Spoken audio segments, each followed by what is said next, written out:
Hello there. I'm just playing a game of basketball with my friend. Wait a minute, that's not the way you're supposed to play the game.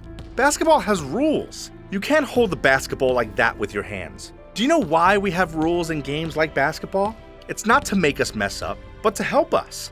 That reminds me of a story from the Bible when God told his people about 10 rules to live by that would help them. They are called the 10 Commandments. Last week we learned about the Israelites wandering in the desert and complaining to God because they wanted more food. Do you remember what God did for them? God gave them food from heaven. We learned last week that we can thank God for giving us what we need. Today, we're going to learn about another reason to thank God.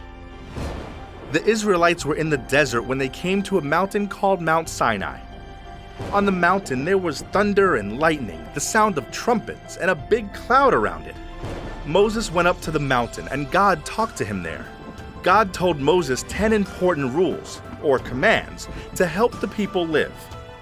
We're going to talk about the first 4 today, and the next 6 commandments next week. The first commandment tells us to put God first.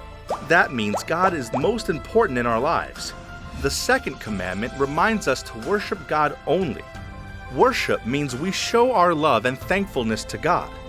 The third commandment tells us to respect God's name. That means we only say God's name when we're talking to God or about God.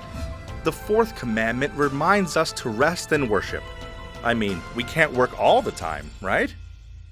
God gave them the 10 commandments to show them how to love God and how to love others.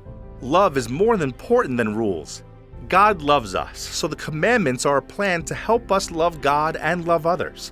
The first 4 commandments are focused on God, who God is, and how to worship God.